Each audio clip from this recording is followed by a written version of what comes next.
And you hear a lot of talk about the one big beautiful bill. I want to talk about the one big beautiful bill, but I want to talk first about the one big beautiful agenda, because it didn't start with a piece of legislation that was passed by Congress a couple of weeks ago. It started when Donald J. Trump took office and said, you know, if you want to build something in Mexico or China or some other foreign country and dump it into the United States of America, you are going to pay a big fat penalty. You're going to pay a tariff before you dump these products into our country. And you know what that did? That put the entire world on notice that America was back, and if you wanted to build and invest in America, you were going to be rewarded. But if you wanted to build and invest somewhere else, you were not going to be rewarded. And that put the entire world on notice, and it had to happen. Because for 40 years, while those great American factories closed their doors, we know what went right along with them. It was great American jobs, it was great American dignity, and it was great American wages. And we know that because we're making smarter decisions in Washington, D.C., we are going to reward all of you for the great work that you're doing, and we're going to reward American companies for investing in American workers, not foreign workers, for a change.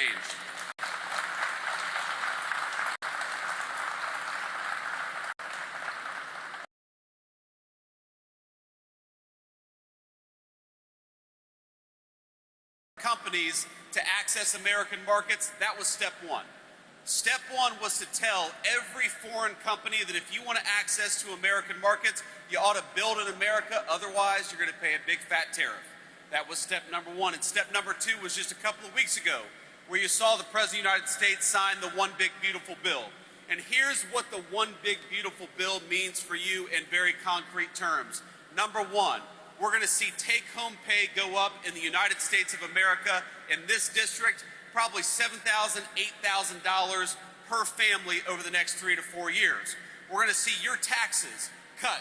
If that big beautiful bill hadn't passed, you all would have gotten a tax increase to the tune of thousands of dollars to each and every single one of you. And we happen to believe that you all work very hard for your money. You ought to keep it, not the federal government. Ain't that right?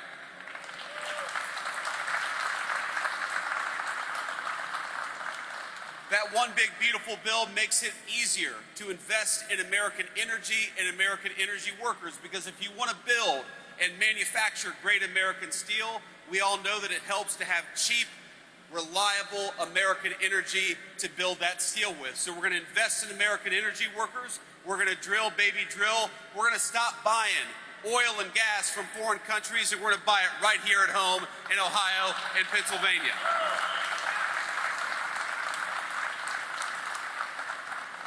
And for all the workers, it means a few very distinct things. We're going to cut taxes on overtime. You know what it means? 25% of Ohio workers work at least one overtime shift a year. Raise your hand if you've worked an overtime shift in the past year. That's a lot of you. And every single one of you, when you work an overtime shift, the federal government is not going to take a dime at that overtime pay, because if you're spending hard hours away from your family, the federal government ought to keep its hands the hell out of your pocket when you're doing it. And that's one thing the big beautiful bill changed. You hear Mike talk about no taxes on tips. I know you guys are not tipped workers, but I know you rely on a lot of folks who are tipped workers. When you go to a restaurant and you have a single mom who's busting her ass, working 40, 50, 60 hours a week, I don't think that she ought to have to pay taxes on those tips that she gets for a hard day's work. So the One Big Beautiful Bill eliminated taxes on tips for our servers and for a lot of other folks as well. That's something that's going to benefit communities right here in northeastern Ohio. And the final thing I want to talk about is, if you are building a great American facility, if you're expanding a great American manufacturing facility, we are going to reward you in the tax code. This sounds crazy. I almost didn't believe it myself, but did you know that if you built a great American factory 10 years ago, you would actually get penalized compared to if you built that great factory in China or somewhere else? So why don't we change the tax code? And that's exactly exactly what we did, to where if you build or expand a great American factory, the federal government is going to reward you instead of penalize you for a change. I think that's the biggest provision in the big, beautiful bill. Invest in American workers, invest in American companies, and your government is going to fight right alongside you to build those great American dreams. That's a very good thing.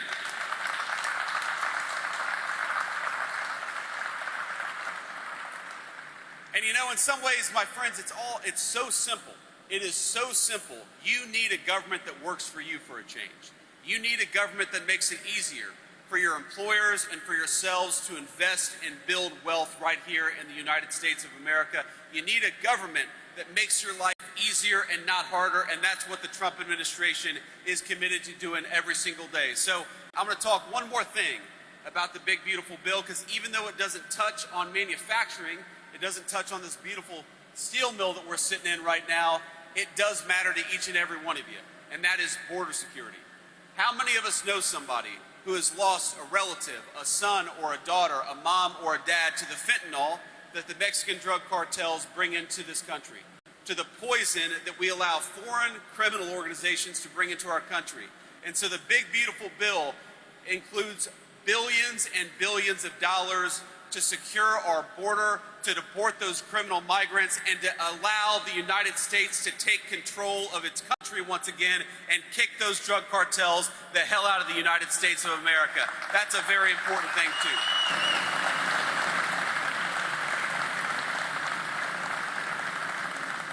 So all this is in the one big, beautiful bill, and I want to thank a few elected officials for helping make that big, beautiful bill possible. I believe that we have Congressman Max Miller in the House. Max, where are you? There's Max. Thank you. I didn't notice you with the hat. Max was a critical part of getting that legislation across the finish line. I believe we also have Congressman Michael Rulli. Mike, good to see you, man. We appreciate you. And though she's working in the State House and not in Washington, D.C., I believe we have State Senator Jane Timken. Jane, thank you for everything. It's good to see you, my friend. But I got one thing I got to say, which is, you know who we don't have in the House right now? We do not have Congresswoman Amelia Sykes. Even though we're right on the border, I believe, of Amelia's and Michael's district, Amelia Sykes is not here today. And you know why she's not here today? Because she's not celebrating no taxes on tips. She's not celebrating no taxes on overtime. She's not celebrating the highest rising take-home pay in 60 years, because she fought us every step of the way on the big, beautiful bill. She fought to raise your taxes. She fought to prevent that overtime tax drop. She fought to continue taxes on tips. And look, I understand Democrats and Republicans, we disagree on issues. We don't always agree on everything. I'm not going to criticize Amelia for not agreeing with us on every issue. But Amelia, why not work hard with us to make the legislation better? If you disagreed with it, the Oval Office is always open to anybody, Democrat or Republican, who wants to cut a deal on behalf of the American people. So I say this to Amelia Sykes: the next piece of legislation that comes along, why don't you work hard for the people in this room, and we'll work right alongside with you. Why don't we have a Democratic Party, my friends, that instead of trying to tear down Donald J. Trump, works with Donald J. Trump to build up this great American company and great American community? Let's have Democrats and Republicans doing their job for a change, and not just a Democratic Congresswoman who would rather attack the President of the United States instead of build something great for this community in Northeastern Ohio. So, Amelia, the door is always open, and next time we would love to have you celebrating the next great legislative accomplishment for Northeastern Ohio, but you've got to vote for it next time. We'll work with you every step of the way if you're willing to make that happen. So, let me say one final thing, and then I'll take some questions from reporters. My grandfather, the man who raised me, was a steel mill worker.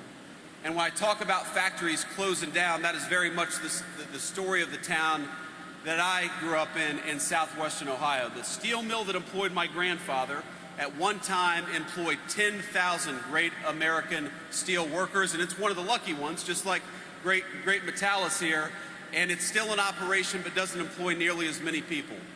I want the story of this country to be building great things. I want the story of this country, whether you're a college-educated worker or a non-college educated worker, I want you to be able to have a dignified job in your community. If you've got a grandchild or a child who's graduating from college or graduating from trade school, I want them to be able to build a great life right here in Northeastern Ohio. How many of us know relatives who've moved away from these great communities because they felt like there wasn't a good life to be built here? Under Donald J. Trump's leadership, here's what I commit to you. We're going to fight every single day to help you build the kind of life that you're proud of, to make sure you've got a dignified job, and make sure that you're paid an honest day's wage for an honest day's work. It is time for you to have a government that works for you instead of against you for the next 3.5 years the Trump administration promises. That is exactly what we're going to do. Thank you. God bless you. Thank you for the work that you do, and thank you for having me here in Northeastern Ohio. God bless you all.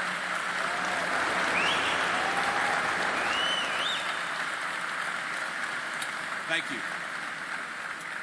All right, we'll take a few questions from the reporters, and then I've got a tour to get to, so it's hard. I've got a bright light. I can't see you, but if you've got a question, just shout it out. Henry Gomez, NBC News. Hey, Henry. How's it going? Mr. Vice President, you've talked in the past about there needing to be baseline provisions for people in need when it comes to health care. How concerned are you that this act could rip holes in state budgets, including this one across the country, with regard to Medicaid funding? And secondly, if you'd allow me another question, how concerned is the administration about the starvation and malnutrition reports coming out of Gaza? Yeah. So Henry, on the first question, look, we are very confident that the way we structured the big, beautiful bill is that a lot of what people are saying, that you're going to somehow see reduced health care outcomes, I don't believe that's going to happen for a second. We actually are increasing funding to rural hospitals. We're increasing funding to needy people. What we're not doing is we're not allowing illegal immigrants to collect the American people's Medicaid benefits, because it's going to bankrupt that program, it's going to bankrupt rural hospitals, and it's going to make it impossible for people in need to get the health care that they need. If you want to protect Medicaid, and President Trump certainly wants to, then the best way to protect Medicaid is to ensure only the needy get access to Medicaid, not people who don't even have the legal right to be in our country to begin with. So I think it's interesting that you have Democrats who are saying we want to take health care away from people. The only people we want to take health care away from are illegal immigrants, because we don't want them in our country to begin with. We want them to go back to their country of origin. It's really that simple. And when you do that, you protect Medicaid for generations to come, which I know a lot of people, Henry, who depend on Medicaid. We want to make sure they've got access to Medicaid, but you need smart politicians in Washington who are fighting to protect that program, and that's what we did with the One Big Beautiful Bill. It's another reason why I'm so disappointed that Congresswoman Sykes wouldn't vote for it, wouldn't even work with us to work on some of those provisions, because she certainly would have found an open door to the White House. And the second question you asked, Henry, I think was about Gaza, about the starvation of Gaza. Look, the President said this today, he said it yesterday, he's been very concerned about this. We are very worried about the humanitarian problem in Gaza. We see a lot of starving children. We want to make sure they get food.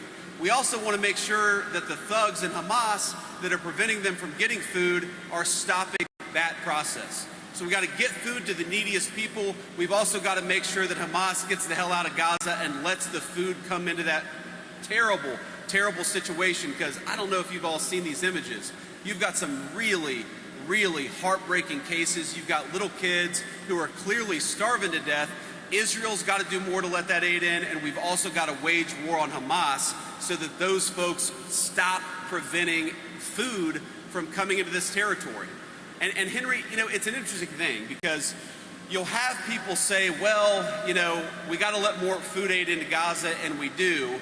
And I know that our Israeli friends feel like it's kind of unfair, because they're waging war against Hamas. They would, of course, love to have food come into Gaza to prevent this terrible starvation. And they say, well, you got to hold Hamas up to the same standard. Let's be honest. Hamas is a terrorist organization. If we ever count on Hamas to get food into Gaza, you're just going to have more starving kids. So it's up to the Israelis and up to the Gulf Arab states to take some initiative and help these starving kids. We've got to do it. It's a terrible situation, and it's got to stop. The president said as much just a couple of hours ago. Next question.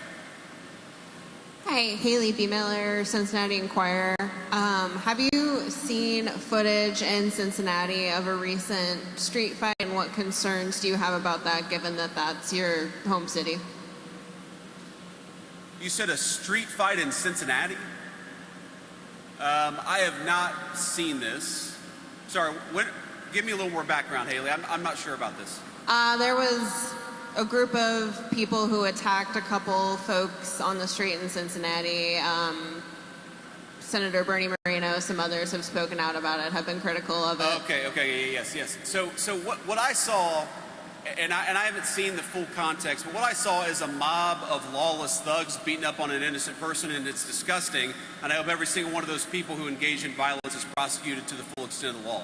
And they will be. They will be so long as law enforcement in the state of Ohio takes their job seriously. I know Dave Yost cares a lot about these things. But yeah, I actually, you're right. Bernie did send me a clip of this, and we talked a little bit about it. I don't know the full context. I don't know how the fight started. But the one part that I saw that was really gruesome is you had a grown man who sucker punched a middle-aged woman. And where I come from, at least, when you have a grown man who sucker punches a middle-aged woman, that person ought to go to jail for a very long time. And frankly, he's lucky there weren't some better people around, because they would have handled it themselves. But if they're not going to handle it, the cops in Cincinnati, the law enforcement, you've got to prosecute people. We've had way too much lawlessness on the streets of great American cities. How many of you all have wanted to go to downtown Akron or downtown Canton or downtown Columbus for a meal, but you're worried because the local authorities in these big cities have allowed lawlessness to run wild? We have got to make great American cities safe again for families and children. If you want to take your wife or your children out for a meal, you shouldn't be worried about street violence, and the only way to destroy that street violence is to take the thugs who engage in that violence and throw their asses in prison.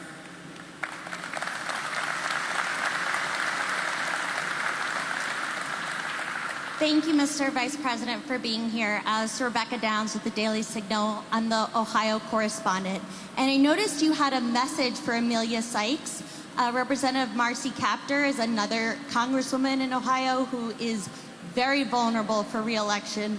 I'm wondering if you think their vote against this bill will come back to hurt them in the midterms, and also if you could speak to how the Republican Party is using the bill to help them in the midterms for 2026.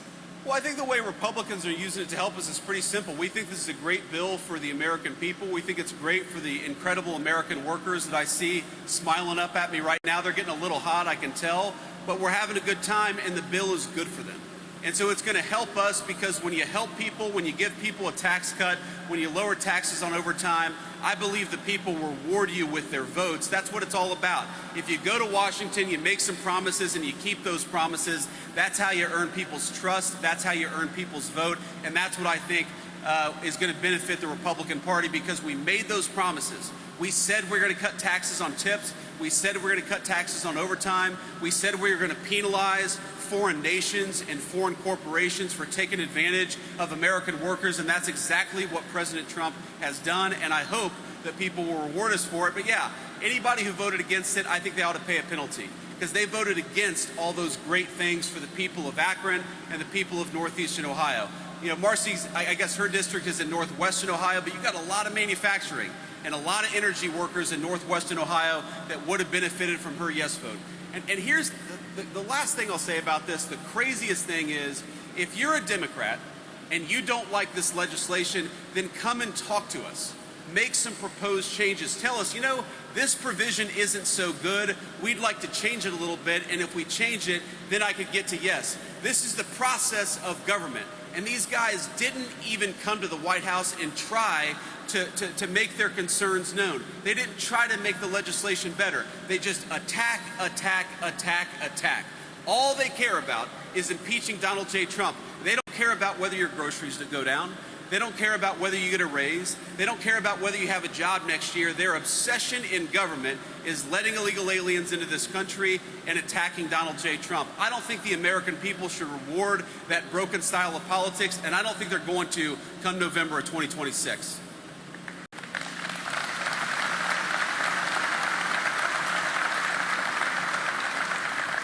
Hi, Mr. Vice President. Julie Carr-Smythe from the Associated Press. I guess I'm going to be that person. There are some protesters outside accusing the GOP of protecting pedophiles, and we're wondering what you think are the reasons the U.S. government should shield the client list of Epstein from the public, and what you have to say about any relevance to that here today. Well, let me say just a couple of things. First of all, the president has been very clear. We're not shielding anything. The president has directed the Attorney General to release all credible information and, frankly, to go and find additional credible information related to the Jeffrey Epstein case. He's been incredibly transparent about that stuff, but some of that stuff takes time. You've got to assemble that stuff. You've got to compile that stuff. You've got to redact some victims' names so that you protect the victims. But the president has been very clear. He wants full transparency. He's asked that from the Attorney General, and I know, because I talk to her all the time, the Attorney General is hard at work on that issue right now. But I think I got to make an observation that there's an interesting thing about this case that the American media seems to totally ignore. For 4 years, under Joe Biden's Department of Justice, the media didn't give a damn about the Epstein files or about the Epstein case. For literally 20 years, the story about this scumbag, and he is a scumbag pedophile, Jeffrey Epstein, he's dead now, but for 20 years, you had Obama and George W. Bush's Department of Justice go easy on this guy. They didn't fully investigate the case. They didn't show any curiosity about the case. And now Donald J. Trump is asking his Department of Justice to show full transparency. And somehow that's a criticism of Donald J. Trump and not Barack Obama and George W. Bush.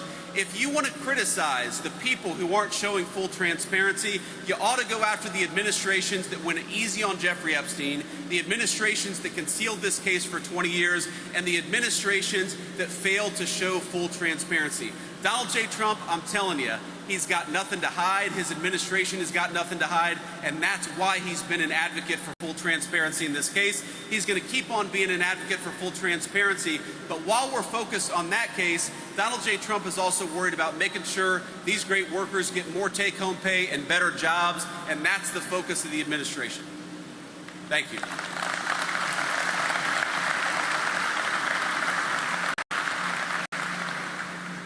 Hi, I'm Morgan Trout with News 5 Cleveland.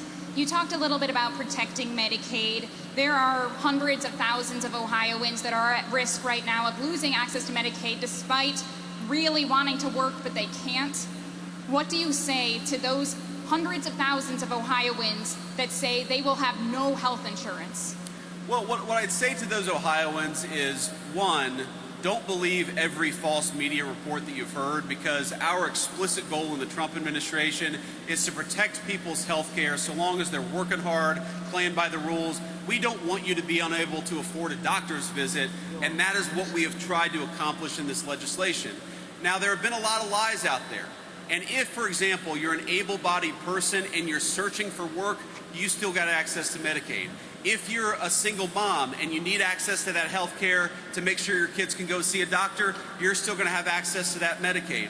Who's not going to have access to that Medicaid is people who are in the United States illegally and people who refuse to even look for a job. Now, I don't know about you all, but while all these folks here are working hard, paying their taxes, doing everything they can to bust their rear ends to give their kids a better life, I don't think that we should reward people who aren't even searching for a job. And I think that's a very simple principle, that so long as you're trying to get a job, so long as you're in this country legally, we're going to make it possible for you to afford a doctor. That is the principle that drives us, and that's the principle that you're going to see in the Trump administration's policy over the next 3.5 years. So what I'd say to people is, if you're looking for work, we're going to help you look for work. If you're looking for a job, we're going to try to make it so there are better jobs available to you. But so long as you're working hard or trying to find a job, you are not going to suffer because of this policy. That's our commitment to you, and that's what we're going to fight to make happen. Thank you. And we'll do one more question here. Just one more. Thank you, Mr. Vice President. I'm Jeff Gorman with Hudson, Ohio Today. You talked about the next major piece of legislation. Since the One Big Beautiful Bill covered so much ground, what are some of the other legislative goals that the Trump administration has? Well, there are a lot of things that we want to work on, Jeff, and I appreciate your question. Number one, housing costs are way too high in this country. If you look over the 4 years of the Biden administration to the moment that Donald J. Trump took office, you had housing costs go up almost 100%.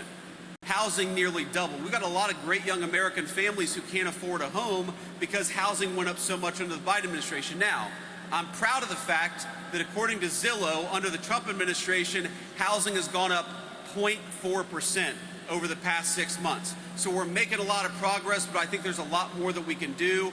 We're, of course, going to keep on working on the health care question. The president really cares about this deeply. Why is it that European nations pay way less for prescription drugs than we do in the United States of America? They're basically free riders off the generosity of the Americans in this room. I think it's crazy that Americans pay so much for prescription drugs while a lot of our allies pay a huge discount. We're going to work on that issue too over the next year and a half. So there's a lot to do. There's a good news, bad news. The bad news is Joe Biden left us with a ton of a mess to clean up. The good news is there's a lot of opportunity to solve the American people's problems. The president is committed to doing that over the next year and a half and then the years beyond that as well. Thank you, Jeff. And let me just say, before we get to our tour, let me offer one final thought here, and it's that you guys, you hear the president say, "Make America great again." You are the people who make America great again. You bust your ass every single day. You build a great American product. I was talking to Mike and some of the senior staff just before I got out here, and they told me about this new furnace you're building that is going to build, or be part, it's going to build the components that go into 155 millimeter artillery shells. So you all, by taking your craft seriously, by working hard, by doing a diligent job, you're going to make it so that the people who keep us safe have the weapons necessary to make our country safe and to save their own lives in the process. That's an amazing thing. That's an amazing legacy for you to take home to your children and be proud of. I hope that you are as proud of the work you do as I am of you, and I'm proud to be here today. God bless you guys. Keep at it. Love you.